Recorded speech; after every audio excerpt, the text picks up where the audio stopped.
Hi folks, this was supposed to be in the forge. Well, it still is. I'm printing forge because what we're attempting to do here is sculpt a skull from styrofoam to do a lost foam casting. Now, I didn't do very well with face, so I did it again in clay, which obviously won't work in stone, in lost foam. But I'm going to try some green casting, I think. So I tried to pour it in plaster. I've done a couple. It was all explained in video, so I'll get on with it. But there's another one of these and another idea. Nice to be nice. So guys, I just started this. I was going to try and cast it in aluminium, but I messed it up a bit because this foam's a bit hard to carve and get detail in. So I'm going to try a different method, which means I'm going to put some clay on it. It's just water soluble clay. We just tested it to see if it worked here first, and it does. It doesn't just drop off. I'm going to try a different method. I'm going to try and do a silicone of this and then do it in plaster. But if I do it in plaster, then I still might be able to do it as an actual green sand method for casting aluminium. I thought it looked cool. I've seen one on the internet, and I'm sure even in plaster my boy would like one. There will be more. We'll skip into the future. Well, I managed to put some more detail on, and I'm going to cover this in homemade silicone putty and cast it in plaster first. But it could be cast in wax, maybe candle out. But I'm going to try it in plaster, and if I can get a plaster one, I might be able to do it in green sand and then pour that in aluminium, which would be quite cool. But if not, in plaster or wax would be really good as well. Hopefully I'll be able to mould again. If not, I might go out and buy some proper stuff. Detail on teeth is a bit sketchy. It's still a bit wet to move. If you move it, it either cuts or goes too deep. So I'm going to have a play about with them after. So Yorick has dried and it's cracked a bit on edges, but I'm pretty sure it's well held, and all it's got to do is be covered in silicone now. I'm trying this with ordinary household bathroom silicone and put it in soap water like you would when you were sealing a bathroom, but well, not like you would, you'd spray that on after, but putting it in soap water and trying to get it into be a putty that's almost, well, handleable. I will be wearing gloves. I'm going to cover this in Vaseline first. Yeah, I'm going to cover that in Vaseline, so hopefully it'll release from silicone. And I think what I'll have to do is, when I split it, I'll have to split it front back. I'm going to see how it goes. Well, I managed to cover this in silicone. This is clear silicone. This had gone off in tube, and I cut it open. I thought that would work great.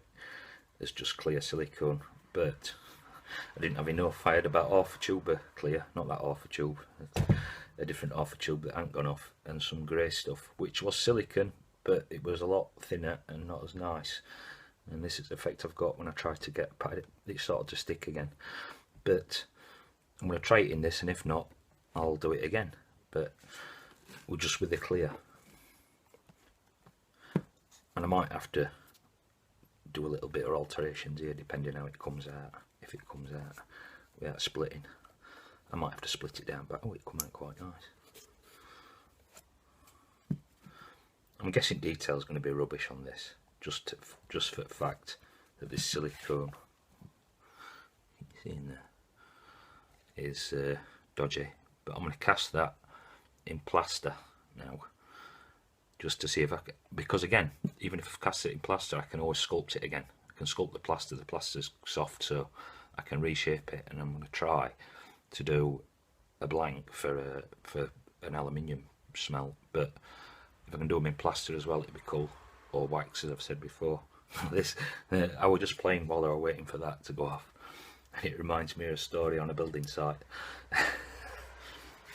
Fella drops a shovel off a roof, and there's two guys walking underneath, and the shovel comes down and just takes this guy's ear off. And after looking on the floor for a couple of minutes, his mate says, "John, I found your ear." And he says, "No, that's not my ear." He says, "What do you mean it's not your ear? Do you think there's ears laying around all over the floor here?" He says, "No, it's definitely not mine. Mine had a pencil behind it." Boom, boom. So I've set this up for this pour. What I've done is put it in a plant pot obviously and filled it with gravel. That's to stop it from the weight of the plaster from deforming it. And on the other side it could do opposite thing and deform it in, but say this is just for a trial run.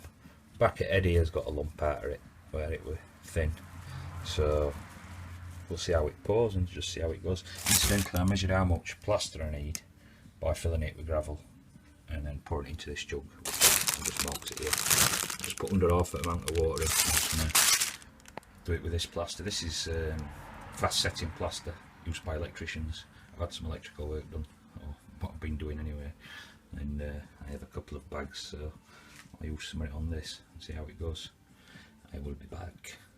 So that's that poured. That's good and fast. I've just finished cleaning the thing out and it's poured already. So I did coat the inside again with Vaseline, and I sieved the plaster in just so, well, to minimise on lumps. That's warm in the middle as well. So I'll pop that and have a look at it, and hopefully I'll get another one done today on this, depending on how this turns out. Might be some air in it. I'm going to see how it goes, and I'll do another cast anyway, either way, try and get a better one or an equally good one, depending on how it turns out. So that's the first attempt. There's quite a few air bubbles in it. Tells me that I need to go a bit thinner with mix as well, but I can still rework that because it's plaster. It's extremely warm. It's not too hot to touch, but it's extremely warm. Obviously it's a chemical reaction, not drain out, because that's literally, I literally pop that straight away. I'm going to leave that to dry out and cure a bit, and that's what I said about back at head look. But I'll do a runnier one and try again. So I made this one a lot runnier. Now the thing is with this, there's a lot more water content in it, plus the plaster suspended in it. Now I'm just going to make a word of warning, this is builder's plaster. This is nothing to do with casting body parts or out like that in it. Don't even think about that, because this will dry your skin out, and at best and at worst it'll, if you put your hand in that, you'll end up having your fingers having to be amputated. It'll cook them, so don't do that. But as I said, this is not as dense now because there's more water in it. It's a chemical reaction like I mentioned before, so I'm going to have to, I could pop it out, but if I work this it'll revert back a minute just to like a sludge. So I'm still going to pop it and see what I'll get. I shouldn't damage it really if I'm extremely careful. So that one turned out a lot better, and you can see actual faults in mould. I'm going to do another mould, but I'm going to do a bit of work on these so if I can get one to turn out really nice, and do a mould of that one of them maybe, or I might just do another one at foam one I've already done. But what I'm going to try now, using builder's foam, is to make a foam one. Like this. There should be enough in it. There's not a lot in it, but I'm going to fill that. You won't see this. I'm going to post this before. You won't see foam one until probably a later date. So I'll just do that and I'll show you what I do. So guys, I'm going to go and try and do a bit more. I'm going to do some filling on this with I'll just keep mixing little bits and throwing it in and fill it up and do a bit of work on it. That's that. You won't see that again for a while, I suppose, until it's done at least and I get a bit further. Yes, I think it's growing a body, but it'll be interesting how that turns out, which could be paper mashed on if you wanted to roll like that. I mean, the reason I'm doing this is I'm just trying to get some moulds for casting. Not particularly that, but any parts I wanted to build for anything. I'm just experimenting in how to do it, and that's quite good fun, you know what I mean? So bye for now.